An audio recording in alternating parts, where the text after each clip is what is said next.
보통 우리가 수입한다 그러면 뭐 우리가 돈을 쓰는 입장이게 되는 거잖아요. 우리가 물건을 사오는 거니까. 그러면 이게 안 좋은 거 아닌가라고 생각하실 텐데 꼭 그렇지만은 않은 게요. 아까 우리 평론가께서 말씀하신 것처럼 우리는요, 이제 물건을 사와서 거기서 또 만들어서 또 중국에도 수출하고요, 또 해외 나라에 수출합니다. 수입이 많아진다는 얘기는 뭘까요? 그만큼 우리가 수출할 수 있는 여력이 만들어졌다. 이렇게 보시면 돼요. 그래서 오히려 이렇게 수입이 증가된다고 본다 그러면 우리가 이제 중간재나 자본재를 얻어서 이거 가지고 생산 활동이 증가되고 있구나라고 해서 긍정적으로 볼 수 있는 신호도 분명히 가지고 있습니다. 하지만 사실상 수입이 늘어난다는 얘기는 또 부정적인 측면도 있는데 원자재 에너지 가격이 만약에 상승한다 그러면 이거 더 많은 돈을 주고 또 사와야 되죠. 그다음에 이제 무역 적자가 또 심해질 수밖에 없습니다. 그럼 물가 상승 압력이 작용할 수 있기 때문에 사실 이런 부분도 문제가 될 가능성이 있고요. 말씀드린 것처럼 수입이 계속적으로 증가된다 그러면 당연히 무역 적자가 나올 가능성이 있죠. 환율에 영향을 주거든요. 아까 말씀드린 것처럼 국제적인 투자자들 봤을 때 뭐 대한민국 봐봐. 저렇게 이제 무역 수지 적자가 계속 일어나고 있어. 이제 펀더멘탈이 흔들리는구나. 투자 안 해야지. 달러 안 들어오거든요. 그러다 보니까 이제 원화 가치가 떨어질 수밖에 없습니다. 그럼 환율이 상승하죠. 환율 상승하면 수입 물가 증가되죠. 수입 물가 증가됩니다. 물가에 또 자극을 줘서 소비자 물가에도 영향을 줄 수밖에 없다라는 거죠. 자, 그러면 반대로 이제는 수입이 감소된다. 그럼 이것도 이제 좋겠느냐? 이것도 다시 한번 생각해 봐야 돼요. 그러네. 왜 수입이 감소될까? 이게 우리나라에 혹시나 생산 동력을 잃어버려서 필요가 없는 거죠. 내가 물건을 해외에서 갖고 들을 필요가 없는 겁니다.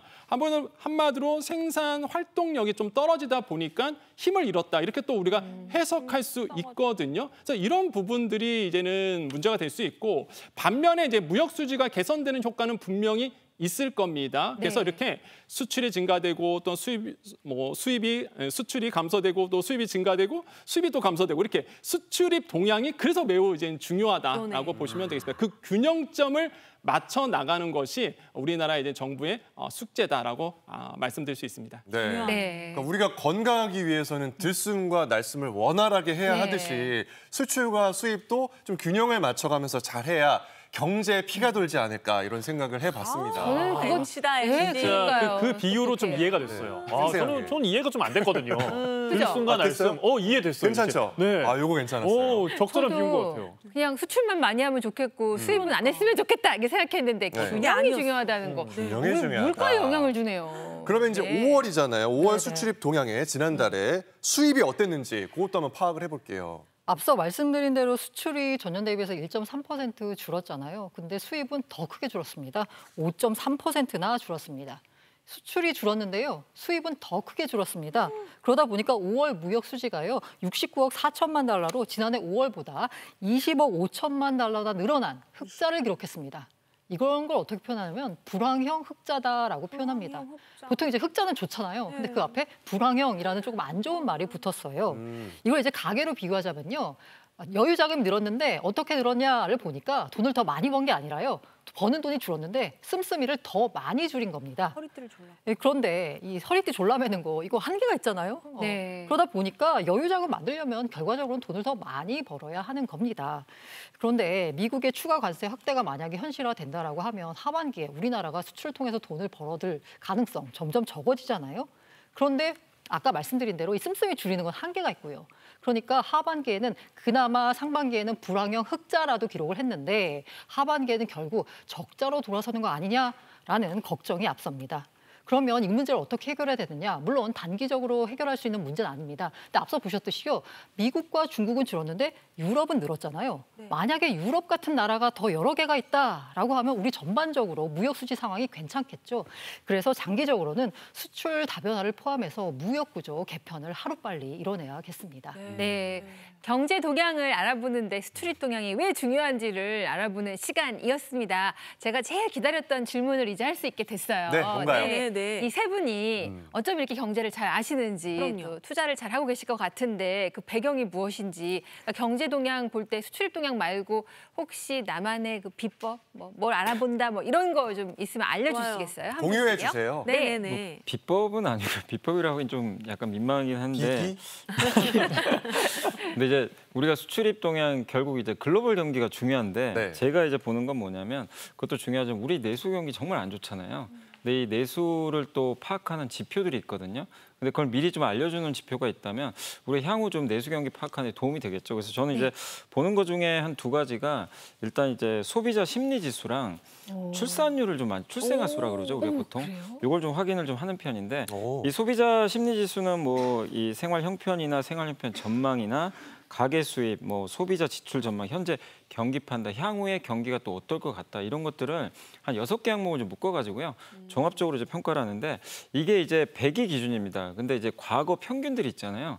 100 이상이면 과거보다 소비 심리가 좀 회복됐구나 이걸 의미하는 거고 100 이하면 안 좋다는 얘기죠. 근데 이제 보통은 100 이상을 좀 많이 유지하는 편인데 아마 작년 12월에 아시겠지만 이제 그 계엄 사태가 좀 터지면서 88까지 떨어진 적이 있었어요. 그리고 나서 100 이하로 이제 머물다가 이번 5월에 의미 있게 반등했습니다. 100을 넘겨버렸습니다. 근데 많은 분들이 지금 소비가 좋아지는 거 맞나? 이렇게 생각할 수도 있지만 이거는 결국 경제 심리인데 지금 설문조사 데이터거든요. 향후에 좀 나아질 것 같다. 그러니까 결국 대선 이후에 아마 좀 경기 회복이 좀 가셔야 되지 않겠냐. 이제 경기 부양을 할 거기 때문에 아마 그런 좀 낙관론이 이 소비 심리에도 지금 좀 작용을 하고 있는 것 같아요. 그러다 보니까 이제 소비 심리가 살아났는데 그럼 결국에 미래의 소비가 좀 늘어날 수 있다는 또 지표 중에 하나니까 저는 좀 의미가 있어 보이고 또 한 가지가 지금 많은 분들이 걱정하는 게 우리 지금 출생아 수가 지금 계속 감소하고 있잖아요. 근데 이제 지금 올해 1월부터 출생아 수가 좀 반등하기 시작해가지고 3월에도 좀 반등을 하고 있는데 작년 이맘때 그 출생아 수가 지금 한 0.73명 정도 됐거든요.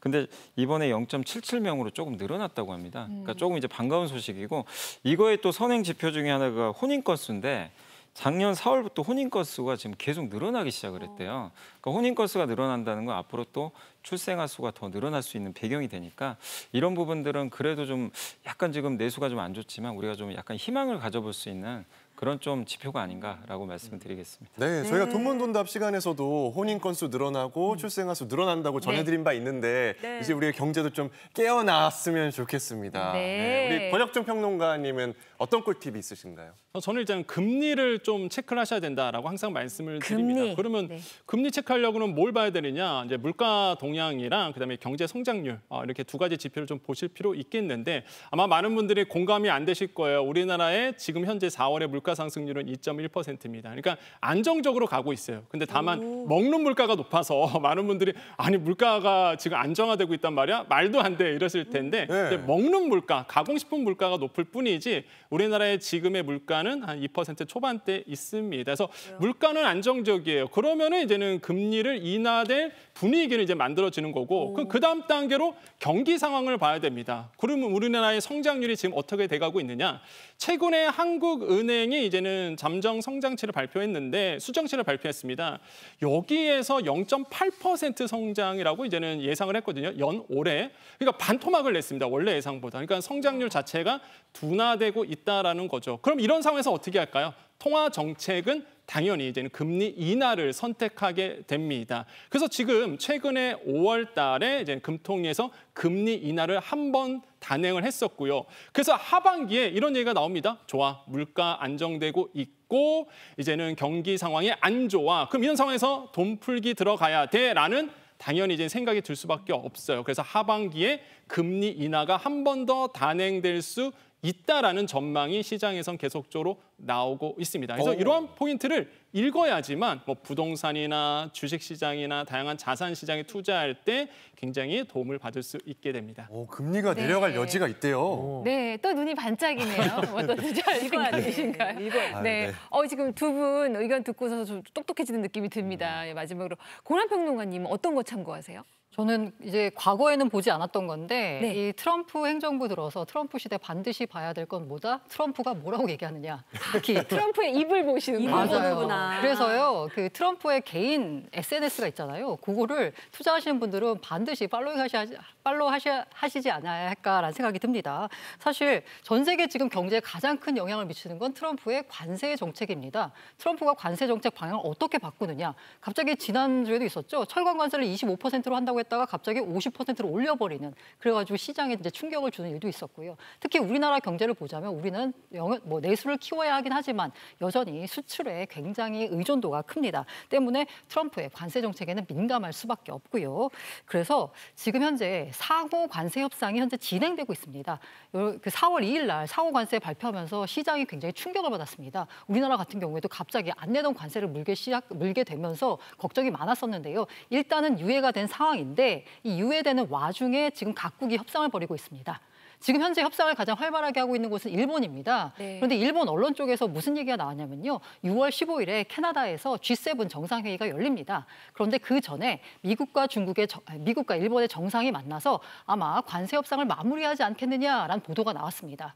언제나 이제 우리는 앞서가면은 사실 매도 먼저 맞는 게 낫다라고 하지만 매 먼저 맞으면 가장 세게 맞을 수 있거든요. 그렇기 때문에 일본이 어떻게 협상을 하느냐 이걸 잘 지켜보고요. 우리의 정부 관계 당국자가 우리 국내 경제의 피해를 최소화할 수 있는 방향으로 최대한 우리한테 유리한 쪽으로 미국과의 상호 관세 협상을 마무리했으면 하는 바람입니다. 네. 아유, 경제 감각을 깨우기 위해서는 할 게 많아요. 네. 트럼프 대통령 SNS도 팔로우해야 되고 네. 끝나고 바로 봐야 되고, 소비자 심리 지수도 봐야 되고. 네. 할 게 많습니다. 자, 계속해서 다음 뉴스 화면으로 만나보시죠. 미국 시장이 흔들리고 환율이 급락하는 사이 중국의 위안화가 그 틈을 비집고 들어오고 있습니다. 중국 중앙은행인 인민은행이 국제무역거래 시 위안화 사용 비율을 높이도록 요구하며 우리나라 기업에도 위안화 결제 압력이 점점 커지고 있는데요. 위안화의 국제화, 우리 경제에 어떤 파장을 불러올까요? 자세히 살펴봅니다. 우리나라도 원화를 국제화폐 만들면 좋겠네요. 근데 그게 쉽지 않으니까 못하는 거 아닌가도 싶고. 근데 중국이 어쨌거나 지금 위안화를 국제화폐로 만들겠다는 거잖아요. 네, 이거 어떻게 보세요? 가능한가? 네, 이 국제화 추진한다는 건 사실 달러처럼 무역이나 금융거래에 위안화를 쓰겠다라는 거죠. 한마디로 그만큼 중국 경제가 덩치도 커졌고 그 질도 굉장히 올라왔다라고 볼 수 있을 텐데요. 국제은행 간 통신협회 스위프트라고 합니다. 여기에 따르면요. 코로나19 팬데믹 이전에는 중국 위안화의 중국 국제결제 비중이 1.94%에 불과했습니다. 그런데 5년이 지난 지난해 12월 기준으로 보니까 비중이 3.75%까지 올랐어요. 사실 달러 비중이 한 50% 절반에 육박하거든요. 이것과 비교하면 얼마 안 되네라고 생각하실 수 있지만 이미 엔화의 국제결제 비중을 추월한 상태입니다. 아니 근데 달러는 50% 정도 되는데 아직 위안화가 4%도 안 된다면 갑자기 기업 입장에서는 위안화로 결제하라라고 하면 좀 당황스러울 것 같은데요. 그러니까요. 근데 또 단순하게 생각하면 이렇게 환율로 따지면 달러보다는 위안화가 더 낫나? 뭐 이렇게 생각할 수도 있을 것 같은데 어떤가요? 네, 꼭 그렇지만은 않습니다. 그러니까 달러 대비해서 이제는 비교를 하셔야 되겠는데요. 그 위안화가 이제 달러 대비해서 갖고 있는 단점들이 있습니다. 첫 번째로 본다 그러면 국제적으로 이제 안정적으로 쓰이지가 않습니다. 물론 많이 위상이 높아졌지만은 달러보다는 낮고요. 그러한 이유를 본다 그러면 정책적 요인이 있습니다. 한마디로 중국 정부의 영향에 따라서 위안화의 가치가 올랐다 내렸다 하거든요. 이런 부분 때문에 안정적으로 쓰이지는 좀 어렵고요. 두 번째로는 이제 환전 수수료가 달러보다는 높습니다. 그러니까 이런 것들도 문제가 되고 그러다 보니 우리나라의 기업 입장에서는 야 이렇게 달러보다는 위안화 쓰는 게 더 좋을까라고 본다 그러면 좀 미지수가 나올 수밖에 없고 그래서 아직은 이제 달러를 통해서 이제 환전을 하고 있다. 그런 것이 현재까지는 더 유리하다라고 말씀드릴 수 있습니다.